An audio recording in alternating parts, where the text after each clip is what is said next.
నమస్తే సార్. నమస్తే. సార్ ఒబేసిటీకి చాలా కారణాలు ఉన్నాయంటారు. బట్ ఒబేస్‌గా అవ్వకుండా ఉండాలంటే, ఓవర్ వెయిట్ అవ్వకుండా ఉండాలంటే, మనం తీసుకునే డైట్‌లో చేంజెస్ ఏ విధంగా ఉండాలి? ఒబేసిటీకి చాలా రీజన్స్ ఉన్నాయి. అంటే పర్టిక్యులర్‌గా ఫ్యాట్ డిపాజిట్స్ అంటాం. అంటే ఇప్పుడు కొంతమందికి హ్మ్. ఏదంటే టోటల్ బాడీ ఫ్యాటీగా ఉంటే ఒబేసిటీ అంటాం జనరల్‌గా. యెస్. అండ్ ఓవర్ వెయిట్ అంటే ఏజ్ ప్రకారం, హైట్ ప్రకారం ఎంత వెయిట్ ఉండాలి, హ్మ్. హెల్తీ వెయిట్ అంటాం. దానికంటే ఎక్స్ట్రా ఉన్నదాన్ని ఒబేసిటీ అంటాం. ఓకే. బట్ చాలా మందికి ఏదంటే ఈ ఒబేసిటీతో పాటు ఫ్యాటీ డిపాజిట్స్ కొన్ని ప్లేసెస్‌లో హ్మ్. అంటే టోటల్ బాడీ ఒకలాగా ఉండి కొంతమందికి ఆడ్‌గా కూడా ఇప్పుడు టోటల్‌గా లావుగా ఉన్నా అదేం అనిపియదు. హ్మ్. బట్ కొంతమందికి ఏంటంటే పర్టికులర్‌గా ఇప్పుడు జెంట్స్ లోపల బెల్లీ ఫ్యాట్ అండి ఎక్కువ. మొత్తం బాడీ నార్మల్‌గా ఉంటుంది. ఓన్లీ ఫ్యాట్ ఫ్యాట్ పొట్ట దగ్గర అబ్డామిన్‌లో, మాత్రమే ఎక్కువ నడుములో ఉంటుంది. ఇదంతా సైడ్‌కి డిపాజిట్ అయిపోతుంది. బాగా హెవీగా కనబడుతుంది. హ్మ్. అండ్ లేడీస్‌లో జనరల్‌గా ఏదంటే పొట్ట కంటే కూడా ఎక్కువ థైస్ లోపల, గ్లూట్స్ లోపల, హిప్స్ లోపల ఎక్కువ ఉంటుంది. అండ్ కొంతమంది చేతుల్లో కూడా, కాళ్ళల్లో అంటే పర్టికులర్ థైస్‌లో. హ్మ్. సో ఈ పర్టికులర్ లేడీస్‌లో ఎక్కువ ఉంటుంది. అండ్ మాక్సిమం ఏంటంటే మెనోపాజ్ టైంలో చాలా మందికి ఎక్కువ ఉంటుంది. ఎందుకంటే హార్మోన్స్ ప్రాబ్లమ్ వల్ల హ్మ్. ఇది అవుతుంది. సో ఫస్ట్ రీజన్ ఏంటంటే ఇక్కడ కూడా హెరిడిటరీ టెండెన్సీ ఒకటి ఉంటుంది. హెరిడిటరీ పేరెంట్స్‌లో ఒబేసిటీ ఉందంటే ఆటోమేటిక్‌గా వచ్చే ఛాన్సెస్ ఎక్కువ ఉంటాయి. సో వీళ్ళు ఇంకా చాలా కేర్‌ఫుల్ ఉండాలి. సెకండ్ థింగ్ న్యాచురల్‌గా డైట్. మనం తీసుకునే అంటే న్యాచురల్ ఫుడ్స్ తగ్గించి ఏదైతే షుగర్ ఐటమ్స్ అంటే కూల్ డ్రింక్స్ గానీ, బేకరీ ఐటమ్స్ గానీ, non vegetarian, out side food ఎక్కువ తినేవాళ్ళు వీళ్ళలో కామన్‌గా వస్తుంటది ఒబేసిటీ అండ్ ఈ ఫ్యాట్. తర్వాత ల్యాక్ ఆఫ్ ఫిజికల్ యాక్టివిటీ. హ్మ్. ఎక్సర్‌సైజెస్, వాకింగ్, యోగా ఇలాంటివి ఏం చేయకుండా బద్ధకంగా లేజీగా ఉండి ఇలా ఉండేవాళ్ళు.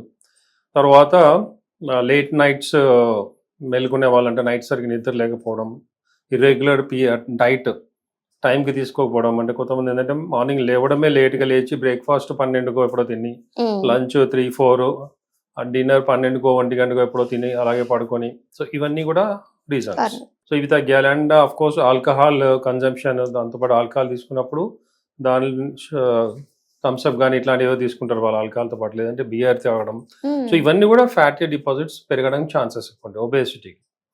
అండ్ కొన్ని అండర్‌లయింగ్ డిసీజెస్ పర్టిక్యులర్‌గా ఇప్పుడు థైరాయిడ్ ప్రాబ్లమ్స్ ఉంటాయి కొంతమందిలో. హైపోథైరాయిడిజం అంటాం. అంటే టీఎస్‌హెచ్ అనేది బాగా పెరిగిపోవడం. అదొక రీజన్. అండ్ లేడీస్‌లో పీసీఓడీ. హ్మ్. పీసీఓడీ వలన కూడా సేమ్ థైరాయిడ్ లాగానే ఒబేసిటీ రావడం ఇలా జరుగుతుంటాయి. అంటే ఇర్రెగ్యులర్ పీరియడ్స్ వచ్చి పీరియడ్స్ డిలే అయిపోయి 2 మంత్స్‌కో, 3 మంత్స్‌కో రావడం. ఆటోమేటిక్‌గా దాంతో ఏందంటే ఫ్యాట్ పెరిగిపోతుంటది. Period okay. రెగ్యులర్‌గా వచ్చే వాళ్ళకి కంట్రోల్ ఉంటుంది. హార్మోన్స్ బ్యాలెన్స్ ఉంటాయి. హ్మ్. అంటే అన్నెసెసరీ ఫ్యాట్ గాని, అన్నెసెసరీ ఇవన్నీ పీరియడ్ టైమ్‌లో ఎళ్ళిపోతాయి. హ్మ్. సో ఇది సరిగ్గా లేకపోవడం వల్ల కూడా లేడీస్‌లో ఒబేసిటీ వస్తుంది. ఓకే. సో దీనికేంటంటే ఫస్ట్ మెయిన్ థింగ్ ఏంటంటే డైట్. డైట్ చాలా కేర్‌ఫుల్‌గా తీసుకోవాలి. హ్మ్. ఎవరికైనా సరే ఆ! ఖచ్చితంగా అది. డైట్. హ్మ్. సో ఈ ఫ్యాటీ డిపాజిట్స్ కూడా ఎలా అంటే సో జెంట్స్‌లో ఏదైతే ఎక్కువ అబ్డామిన్‌లో ఫార్మ్ అవుతుంటదో, సో ఇది కొంతమందికి ఏదంటే అబ్డామిన్‌లో కొన్ని ఆర్గన్స్ దగ్గర కూడా ఎక్కువ డిపాజిట్స్ అవుతాయి. హ్మ్. సపోజ్ లివర్ గాని, కిడ్నీ గాని, హార్ట్ గాని ఇట్లా వాటి సరౌండింగ్ కూడా ఫ్యాటీ డిపాజిట్స్ అవుతుంటాయి. సో ఇది డేంజరస్. కామన్‌గా ఏదంటే ఒబేసిటీ వల్ల వచ్చే కాంప్లికేషన్స్ వేరే ఉంటాయి. అంత హ్మ్. సివియర్‌గా ఉండవు. బట్ ఈ ఆర్గన్స్‌కి చుట్టుకొని ఫ్యాట్ అంతా డిపాజిట్స్ అయినప్పుడు వాటి ప్రాబ్లమ్ ఎక్కువవుతది. హ్మ్. సో అట్లాంటిది ఏమైనా ఉన్నప్పుడు చాలా కేర్‌ఫుల్‌గా ఉండాలి. So okay. ఫ్యాట్ అనేది మాక్సిమం తగ్గించుకోవడానికి అండ్ నౌ-ఏ-డేస్ చాలా మంది ఏంటంటే ఈ ఒబేసిటీ, ఫ్యాటీ డిపాజిట్స్ అవన్నీ కాకుండా న్యూరోఫైబ్రోమా అంటే లైపోమా అంటాం. అంటే అక్కడక్కడ స్కిన్‌లో మన బయటికి కనబడుతుంటది. ఇంత లావుగా ఒక ట్యూమర్ లాగా. హ్మ్. యాక్చువల్లీ ఇది ఫ్యాటే అది కూడా. దానివల్ల ఏం డేంజర్ ఉండదు. బట్ చూడ్డానికి హార్డ్‌గా ఉండడం ఇట్లా ఉంటుంది. ఒకసారి స్టార్ట్ అయిందంటే ఓవరాల్ బాడీలో పెరిగిపోతా ఉంటుంది. ఓకే. అండ్ ఒక్కొక్కసారి అది ఏదన్నా నరం మీద అంటే ఏదైనా ఆర్టరీ మీద గానీ, ఏదన్నా నర్వస్ సిస్టమ్ మీద అది నరాల మీద వచ్చినప్పుడు అది డేంజర్ అవుతది. హ్మ్. సో దానికి జనరల్‌గా ఏంటంటే సర్జరీకి అలోపతి లేదు. సర్జరీ తప్ప వేరే దానికి ఆప్షన్ లేదు. హ్మ్. సో సర్జరీకి వెళ్ళడాల్సిన అవసరం లేదు. అంటే రెండోది ఏంటంటే సర్జరీ వల్ల పెరుగుతాయి. అది తీసేస్తారు అక్కడ. ఆ టెండెన్సీ పెరుగుతుంది. హ్మ్. వేరే చోట ఇంకా ఎక్కువ. ఇప్పుడు ఒకటి తీస్తే 4, 5 వస్తాయి వేరే చోట. సో సర్జరీకి వెళ్ళకూడదు. హ్మ్. సో ఫస్ట్ ఇంపార్టెంట్ ఏంటంటే డైట్ మెయింటైన్ చేయడం, physical activity and sleep patterns కరెక్ట్‌గా మెయింటైన్ చేయడం. అండ్ పర్టిక్యులర్‌గా ఈ లేడీస్‌లో ఈస్ట్రోజన్, జెంట్స్‌లో టెస్టోస్టిరాన్ హ్మ్. హార్మోన్స్ తగ్గడం వల్ల ఈ ప్రాబ్లమ్ ఎక్కువ వస్తుంటది. పర్టిక్యులర్ ఈ ఫ్యాట్ డిపాజిట్స్ అనేది. సో అవి బ్యాలెన్స్ చేయాలి. సో ఇవి పెరగాలంటే కూడా ఫిజికల్ యాక్టివిటీ చాలా ఇంపార్టెంట్. అండ్ జెంట్స్‌లో కూడా ఎక్సర్సైజ్ చేయడం, వాకింగ్ చేయడము, సిటప్స్ అంటే మనం ఇవి ట్రెడ్‌మిల్ ఇట్లాంటివి ఏవైతే ఉంటాయో బాగా లోయర్ ఎగ్జాంపుల్ ఎక్సర్సైజ్ బాగా చేయాలి. హ్మ్. సో దీనివల్ల ఏంటంటే ఈ హార్మోన్స్ అనేది బ్యాలెన్స్ అయ్యి మజిల్స్ లోపల అంటే స్ట్రెంత్ అయ్యి బోన్ స్ట్రెంత్ అయ్యి ఈ ఫ్యాట్ అనేది తగ్గుతుంది. సో ఫ్యాటీ డిపాజిట్స్ తగ్గాలంటే బ్యాలెన్స్ చేయాలన్నమాట, హార్మోన్స్ బ్యాలెన్స్ చేయాలి, ఇవన్నీ చేయాలి. సో అందుకని బిగినింగ్లోనే ఎప్పుడైతే మనం ఓవర్ వెయిట్ అవుతున్నాము అయిన అంతే తర్వాత వస్తుంది. కాకుండా కొద్దిగా పెరుగుతుంది, మనకి అవుట్ ఆఫ్ కంట్రోల్ అవుతున్నాం.